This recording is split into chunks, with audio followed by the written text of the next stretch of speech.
ہماری تو توجہ یہ ہے کہ یہ چہرے کے میل کچیل نکلیں، بدن کی میل کچیل دور ہو، ہمارے کپڑے بڑے ستھرے ہونے چاہیے، ہمارا تو دھیان اپنے ظاہر پہ نا، لیکن اہل اللہ کا دھیان باطن پہ ہوتا ہے۔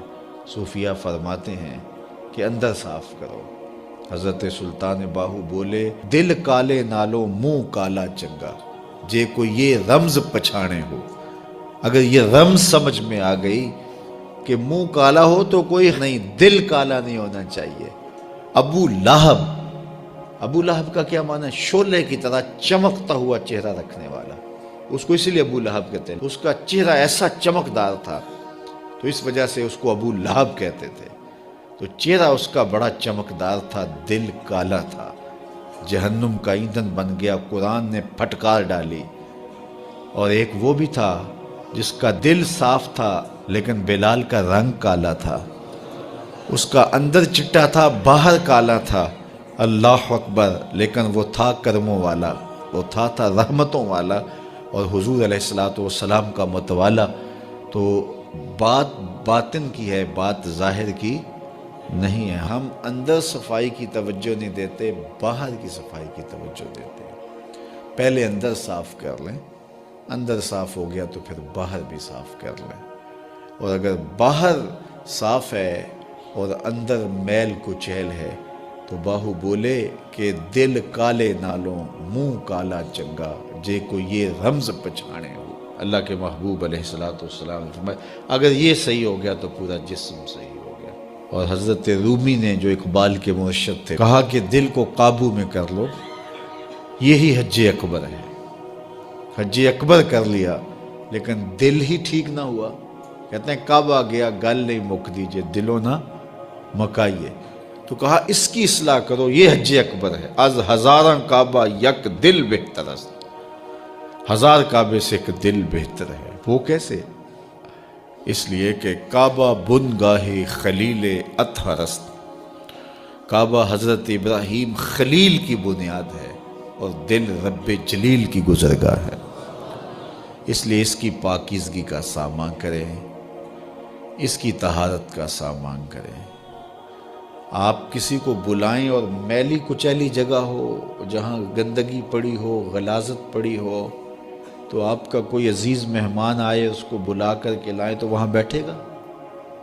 جس کمرے میں آپ اس کو بٹھانا چاہیں اس میں تعفن ہو، اس میں بدبو ہو، اس میں غلاظت کے جگہ جگہ ڈھیر پڑے ہوئے ہوں، تو آپ اپنے مہمان کی نفاست طبع کو اگر جانتے ہیں تو کبھی بلائیں گے نہیں جب تک اس کو پہلے صاف نہیں کر لیں گے۔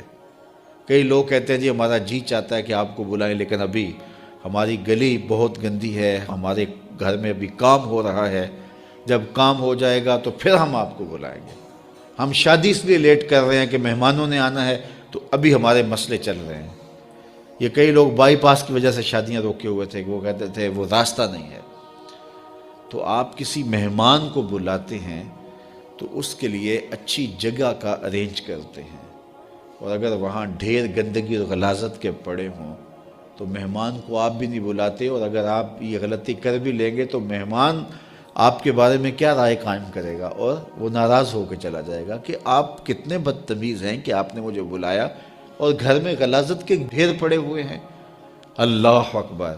لیکن اگر آپ گھر کو مصفح کرتے ہیں، مزکہ کرتے ہیں، صاف کرتے ہیں، ستھرا کرتے ہیں، قالین بچھاتے ہیں، عطر چھڑکتے ہیں، تو پھر آپ کہتے ہیں جناب اب تو آئیے نا، اب ماحول میں خوشبوئیں پھیلی ہوئی ہیں۔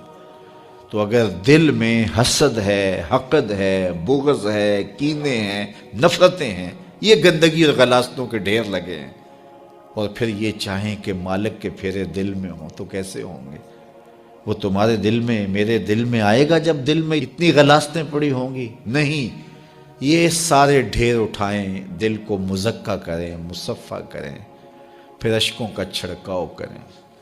اللہ اکبر! پھر پیار کے مخملی قالین ڈالیں، اللہ اکبر! الفتوں کے گاؤ تکیے لگائیں، اور پھر آواز دیں، ہر تمنا دل سے رخصت ہو گئی، اب تو آجا، اب تو خلوت ہو گئی۔ پھر محبوب کو بلائیے تو پھر دیکھیے کہ محبوب جلوہ فراز ہوتا ہے کہ نہیں ہوتا ہے۔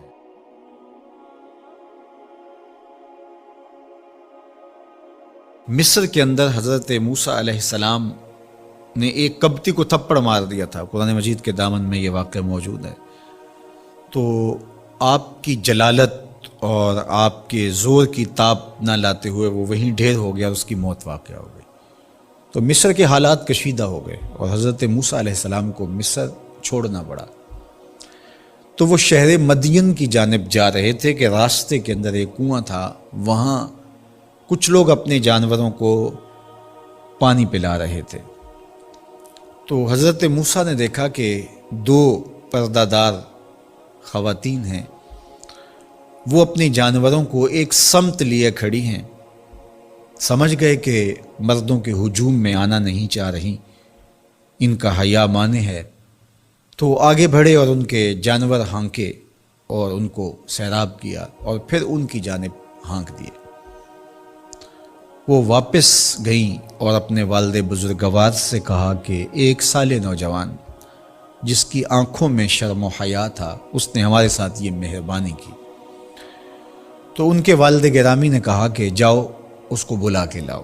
قرآن مجید میں اس کا ذکر کیا گیا، فجاءتہ احداہما تمشی علی استحیاء، ان میں سے ایک خاتون حیا میں سمٹی ہوئی حاضر ہوئی۔ اس نے کہا کہ ہمارے والد گرامی آپ کو بلاتے ہیں، آپ نے ہمارے ساتھ جو مہربانی کی ہے اس کا وہ اجر دینا چاہتے ہیں۔ تو حضرت موسیٰ علیہ السلام ان کے ساتھ چلے گئے، اور جب گئے تو یہ گھر تھا حضرت شعیب علیہ السلام کا، اور یہ صاحبزادیاں حضرت شعیب علیہ السلام کی تھیں۔ تو اس خاتون کا شرم و حیا کے ماحول میں حضرت موسیٰ علیہ السلام کو یہ کہنا اور چل کے اس انداز سے آنا، قرآن نے اس کی حکایت بیان کی ہے۔ تو خدا کو پسند ہے کوئی خاتون حیا کے ماحول میں آئے تو اللہ اس کی آمد کو اور اس کے آنے کو قرآن کا عنوان بنا دیتا ہے اور قرآن کی حکایت بنا دیتا ہے کہ جو خاتون حیا کے جوہر کی مالکہ ہو وہ اللہ کو کتنی اچھی لگتی ہے۔ اللہ اکبر۔ حضرت نبی اکرم صلی اللہ علیہ وآلہ وسلم کا فرمان حیا کے حوالے سے، الحیاء من الایمان، حیا ایمان سے ہے۔ تو جتنے بھی ایماندار لوگ ہیں وہ پھر حیا کے جوہر سے مزین ہوں گے، مالا مال ہوں گے۔ آپ دیکھ لیجئے سب سے بڑے ایماندار تو میرے اور آپ کے آقا مولا ہیں، اور حضور کمواری لڑکی سے زیادہ حیادار تھے۔ باقی حضور کے اصحاب دیکھ لیجئے، ان کا حیا اور حضور کی ازواج مطہرات کا حیا دیکھیے۔ ام المومنین حضرت عائشہ رضی اللہ تعالی عنہا فرماتی ہیں کہ حضور کا جب وصال ہوا اور حضور میرے حجرے میں دفن ہوئے تو میں جب حضور کی قبر انور پہ جاتی تو معمولی چادر اوڑھ کے چلی جاتی، اس خیال سے کہ میرے شوہر ہیں۔ پھر حضرت ابو بکر صدیق رضی اللہ تعالیٰ عنہ کا وصال ہوا تو وہ بھی ساتھ دفن ہو گئے، تو میں پھر بھی اسی حالت میں جاتی اور میں سوچتی کہ ایک میرا شوہر ہے اور دوسرا میرا والد ہے۔ کہا پھر حضرت عمر رضی اللہ تعالیٰ عنہ کا انتقال ہوا اور وہ بھی ساتھ مدفون ہوئے۔ تو حضرت ام المومنین فرماتی ہیں کہ اب جب میں جاتی تو میرا جانے کا انداز مختلف تھا۔ فواللہ ما دخلت الا وانا مشدودۃ علی ثیابی حیاء من عمر۔ کہا اب جب بھی میں جاتی تو خوب اوڑھنی اوڑھ کے اور چادر لے کے جاتی، مجھے عمر سے حیا آتی۔ یہ ام المومنین کا انداز زندگی ہے۔ مخدرات اسلام کو اس سے سیکھنا چاہیے۔ جو قبر میں دفن ہیں ان سے بھی یہ حیا کریں۔